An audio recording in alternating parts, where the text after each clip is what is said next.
So I've been seeing this online. I've been meaning to address it. And there's been certain Asian people on here. And I know that they do not represent the entire Asian community when I say this. So anyone in the Asian community that's been following what I'm saying, that supports what I'm saying, that supports rights and freedom and just, good vibes for all, this ain't aimed at y'all. So hopefully y'all don't take offense to this. But for those in the Asian community that are going after the black community, y'all need to stop. Okay? Y'all need to stop showing out for crackers, because they are not y'all's friends. Last time I checked, crackers are the only people that have ever dropped an atomic bomb on Japan. They're the only people that have dropped Agent Orange on Vietnam. They're the only people that did the My Lai massacre. And that's just off the top of my head. So, white people are not y'all's friends. They have never been. Crackers have never been y'all's friends. But the black community has had y'all's backs. Like, any rights y'all have is because of the rights that black America fought for. So, y'all need to really recalibrate who's on your side, who's had y'all's backs, and who's y'all's enemies. Because white people are not y'all's friends. They never have been. And unless something major changes with white culture, they're going to keep going and do the same shit they've always been doing. And y'all going to be catching the brunt end of it just along with everyone else that isn't them. So, just let y'all know. And I must say, I've never been disrespected. I've never had a hurry up and buy incident. I've never been mistreated or ill-treated when I've went in their establishments. But I will say that if my people say that this is what is happening to them and this is what they're experiencing, I stand with them in solidarity. Because you hurt one of mine, you're hurting me. It's an extension of myself. If you think they thieves and liars, you're calling me a motherfucking thief and liar. Well, that was definitely interesting. I mean, what we have just heard is a strong message aimed at Asians who, according to them, have been targeting or disrespecting black people, looking at them and see less humans, and at the same time trying to align themselves with white America. Okay, so the white man says, no, white people are not your friends. And one speaker even argued that black Americans have historically fought for rights that benefited many minority groups, including these Asians that look at the black people and see, less humans. Now, whether you agree with that or not, of course, personally, I agree. But it is clear that emotions are running very high around this conversation. But what comes next is actually something that surprised many people. You are about to hear from someone who says, she has personally never been mistreated in Asian-owned business. And that's where things get really interesting. Because despite her own experience, she says she's still standing with the black community. I mean, look at what kind of solidarity it is. Now, the big question is why? What reasons does she give? Because she has all the reasons for not boycotting. In as far as personally, she has never seen these Asians treating her badly. But for the sake of the community, black community, for the sake of the future of black community, and what exactly is her large message? What is she trying to communicate? Well, let's hear out not only what she is saying, but there are more people who are sharing different things, different ideas according to this boycott issue. If this was your first time, please subscribe. And if you find this video interesting, don't forget to drop a like. Moreover, share your thoughts in the comment section. Otherwise, let's dive into this. Okay, I want to get on this app and say something because, a lot of our people say that, in the stores, they've been accosted by the Asian community. I've never experienced that. I'm going to tell you the truth. I have, and I'm just being honest. I mean, all of us can be honest. We all had either shrimp fried rice or went to an Asian beauty salon or something like that. But I was more frequent in the restaurants than anything. I'm all natural. I don't do weave, okay? Never have. Sorry, I take that back. Before I went natural in 2011. Okay. And I am it's now 2026. So you do the math of how long it's been. So I don't do weaves anymore. I've been with natural years ago. So that's not me. But I do frequent the restaurants. And I must say I've never been disrespected. I've never had a hurry up and buy incident. I've never been mistreated or ill-treated when I've went in their establishments. But I will say that if my people say that this is what is happening to them and this is what they're experiencing, I stand with them in solidarity. Because you hurt one of mine, you're hurting me. It's an extension of myself. If you think they thieves and liars, you're calling me a motherfucking thief and liar. Because I got the same skin tone. And bitch, I be damned if I'm going to be racial profile or stereotype in your establishments either. Okay? So just because, you know, I have never experienced it, it doesn't mean that I don't stand in solidarity with my people. How I feel, how they feel is how I'm going to feel. What their suffering is my suffering, because I suffer through it on a daily basis from other nations of people anyway. When I go to work, they treat me indifferent. Okay, I've seen Asians treat me indifferent. I've seen Hispanics treat me indifferent. I've seen the Caucasians treat me indifferent in work establishments. So I stand with my people in solidarity. I may not experience it in the establishments. Why? Because they want our money and they are smiling in our face to get our business. But there's one thing I will not stand for, and that is I will not be a coon. I will not be a fucking sellout. I will not be that, because I have a standard to uphold. I am not going to be that just to break bread with some motherfuckers that inwardly hate me and that are vicious and malicious. So I stand with my people. I may not have experienced all that they say is going on in these establishments, but in some ways, when we go into these other establishments, I do experience that. The following around, the looking at you, the every time you go somewhere, you see the same individual walking past you. I do see that sometimes. But what I'm saying is, even if I didn't experience it in those Asian establishments, their suffering is my suffering, and I stand with my people. I stand with them. It's no offense to y'all, but if they say it's a boycott, bitch, it's a motherfucking boycott, and I'm standing right on the bandwagon with them. I will not be eating no chang huang chicken, nothing that. I will not be going to any of these establishments. I will not be going to any establishments that do shrimp fry, even though fried rice is my favorite. I'm not gonna lie. Fried rice has been my favorite, and that's why I always frequent it. I gotta let go of shrimp anyway because it's a bottom feeder and it's unclean to eat anyway. But I was a frequent of the shrimp fried rice club. I'm not gonna lie. But all that aside, I say this: I will not be frequenting any Asian establishments. If we're having a boycott, bitch, we're having a motherfucking boycott, and that's that. And I don't need proof that these things are happening to know that it is happening, because we've been going through racial biases through this country for years. And I know that the other nations, of people are joining in on this bandwagon. I know you are. Just because you're getting what we're not. You're getting the treatments from them that we're not. You're getting the loans that we're not. So obviously you are, it's something you're getting out of this. Okay? It's something you're getting out of this. So I stand in solidarity with my people.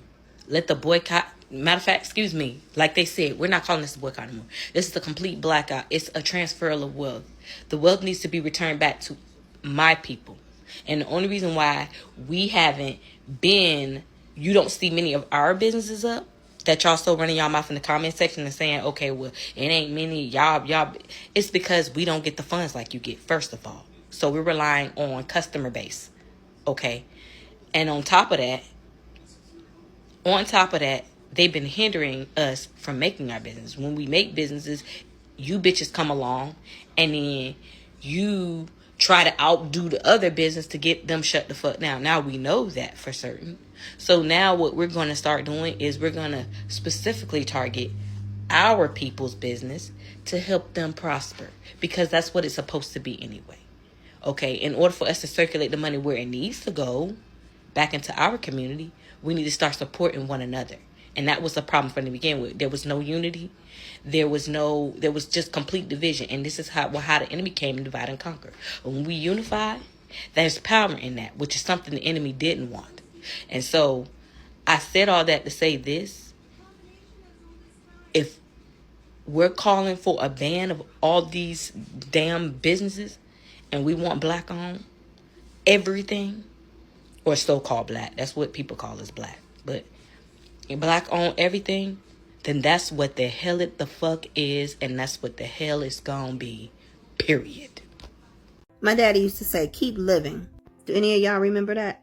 Did you have parents or grandparents that said, keep living? Are you at the age where you now understand why they said that? Are you realizing that people really don't care? Are you realizing that most of the questions that come your way are to be nosy and not because they care? Are you realizing that the people that you thought were going to give you the problems are the people that didn't give you the problem? And the people that gave you the problems are the people you didn't think was going to give you the problems? Did you realize that parenting was way harder than you thought, even though you knew it was going to be hard? Did you realize that women do raise their daughters and love their sons a lot? Did you realize that your father was going to always think that you needed more protecting as a woman when really your brother probably needed a whole bunch more guidance? Did you realize that when you was in middle school that a lot of things that teachers was doing was not quite right? Did you realize that white people really do like dogs more than they like your black ass? Did you realize that yes, it was better to be able to pay cash for your car than to have a car note? And that it was okay to have a less desirable car? At least you had some wheels and you didn't have a car note? When they said keep living, you know what they meant? They meant that all week it was sunny, but right before you was about to cut the grass, it rained. It means going up the stairs that you always have gone up, but randomly out of nowhere one day, your knee just is like, nope. It's looking up and having a dog in your house that you never thought you'd have because somebody just came and brought it and you didn't have the strength to say it had to leave. And now you attached, and now you think it might die, and now you crying by yourself at the thought. My daddy told me to keep living all my life. I would say, Daddy, this and this and that. Why this, why that? Or I'd be shocked at something somebody did, and he'd be like, keep living. It's really realizing that people do not owe you nothing. Literally. No one owes you anything. And guess what? They won't give it to you either. You got to work hard. You got to do for you. You got to be selfish sometimes. It's realizing that you may do everything for your man and you still might get cheated on. It's realizing that you've done everything for your woman and would do everything for your woman and she still wish you made more money. Keep living also means realizing that black people gonna just black sometimes, which means they not gonna vote sometimes, which means when we boycott, they still gonna go to the stores, whichever store, because ain't nobody gonna tell them what they can and cannot do. Keep living just means keep living, because the day you think ain't nobody gonna do nothing to disappoint you is the day right before you leave here. Keep living. Problem is that y'all want that proximity to whiteness, but let me explain something to you. Unless your skin is pale white and you are white, you will never be white, okay? Baby, they don't look at you as one of them. You are still a minority. You are still a person of color. And the fact that you use that as a pedestal to put yourself above other people of color because your skin's just a tiny bit lighter is a problem. It's deep in y'all community, and that's something that y'all need to work on. But all this crying on the internet, it need to stop. Oh, baby, the ban is not stopping, okay? Them Asian-owned nail salons and shit, the chairs are empty. It's summertime. That's where they supposed to get the most business. Pedicure season, baby. They have no clients. Now they all on the internet crying about how their salons are empty and how nobody's getting their nails done. Nobody's supporting these businesses and how it's racist and everybody's anti-Asian. But let me explain something to y'all, okay? I want to make sure that I'm 110% clear. So that way I'm going to talk real slow so that way y'all understand me, okay? Because I understand that comprehension is not a skill that everybody has. People do not want to support your business, not because they don't like Asian people and they're anti-Asian. They don't want to support your business because they're tired of being racially profiled as soon as they walk into the door. All right? They're tired of feeling like that every time they go into y'all salons and, go to y'all hair supply stores, you're following them around and, you laughing and joking and talking shit in different languages and Vietnamese or whatever the fuck language y'all are speaking. They don't feel welcome. That's why they don't want to support your business. This whole situation with Cyrus was the straw that broke the camel's back. It was already coming. Like I said, I'm going to speak real slow so that way everybody understand what it is that I'm saying, okay? So, for you to try to shift the blame and say, well, don't buy nothing from China, and that means that y'all need to just start growing y'all hair and stop buying that wigs and weaves from China and whoop. How are you claiming that someone is being racist to you when you are being microaggressive all in the same breath? Okay? It's like you don't know if you want to be the victim or the villain in this origin story. Mom, I want to show you something. So we're not boycotting Asian businesses. We're just simply putting our dollars with our own businesses. It's just a black dollar shift. Oh my goodness. I love that. She said the black dollar shift. So we don't hate Oh Asians. my goodness. We're just now waking up Oh my. to support our own kind. That's all it is. Yes. That is simply all Awesome. it is. Awesome. I mean, I love it. I hope everybody soon learns that term, the black dollar shift. Because the more people that learn it, the bigger the shift. Like, I love this. Like, we're going to do this. Welcome back, brothers and sisters. Now, after watching this video and listening to whatever these guys have said, I think we have a few major themes that really stand out in this video. So the first theme is unity itself. Because, yeah, let's have this as the first thing, because it's what stands, you know. I mean, honestly, that is probably the biggest message throughout this entire discussion, because that woman we just listened to made something very clear. She said she has personally never been mistreated in Asian owned businesses. She said she has never experienced the things that many black people say they have experienced. Now she think about, like, for a second, she had every reason to say, I'll not boycott, because how can I punish somebody who has not wronged me? By the way, this is not punish, but for the sake of context, I hope you get what I mean. So, I think she had every reason to keep spending her money wherever she wanted, including to these black people with her life. But she chose something very different. She chose solidarity. She chose to stand with the people she considers as a family. We're talking of black people. And whether you agree with her position or not, you have to admit that that's a powerful statement, okay? That's a powerful statement. Even some of these Asians, they may not have seen anything bad from black people, but they choose to support fellow Asians anyway. That's the same kind of, the same kind of spirit that she's trying to have, that, I don't have any problem with them personally, but for the sake of my people. So, I think that's a powerful thing. Her argument is just simple. If someone is hurting my people, then I cannot pretend it has nothing to do with me. If my community is suffering, then, their suffering is connected to my suffering. And honestly, that kind of loyalty, that kind of, that feeling, is something I think many communities around the world practice every single day. Okay, so black people must do this as well.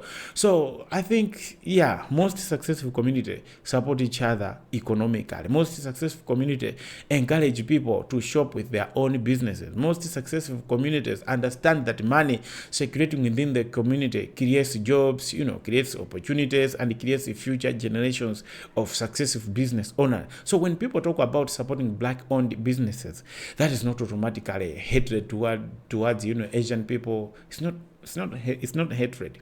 It can also be viewed as a desire to strengthen your own community, and that is a point that several people in this video are trying to make, right? In fact, almost near the end of the video, some people even pushed back against the word boycott. They preferred calling it black dollar shift. I mean, just look at it. In other words, instead of focusing on who they are against, they are to focus on who are they supporting. Okay, I think that's the distinction between the two. It's not boycott, it's wealth of transfer. Okay, transfer of black dollar into the community of where it belongs. I hope I can just put it now, because building your own community does not always require attacking another community. Sometimes it simply means investing more in your own people, in your own race, in your own family members. I can put it that way. Now, another major theme is about respect. In this video, I noticed that it's about respect. You see, several speakers argued that many black customers feel racially profiled in certain businesses. They feel watched as they are walking, checking the products. They feel like judged that, these ones, are they gonna buy? Do they even have money? Are they gonna buy all that material in the cart? Okay, so they feel judged. They feel unwelcome. So every claim whether it's true or it's not true, but people are having that, people are claiming that, people are saying that. But what cannot be ignored is that these feelings exist. It may not exist to everybody like that woman, but it exists. Some people cannot be mad, cannot be just cannot be just evil just to lie about this. No, it means they have noticed this. So when enough people begin sharing the same experiences when they visit Asian shops, those concerns deserve to be heard and discussed, not dismissed not dismissed immediately. Okay, they need to be heard, and we need to pay attention to that. But perhaps the most fascinating thing about the entire video was not like the anger. Okay, it was the commitment to community. We're talking of black community, the commitment to standing together, the commitment to saying, I am not only thinking about myself.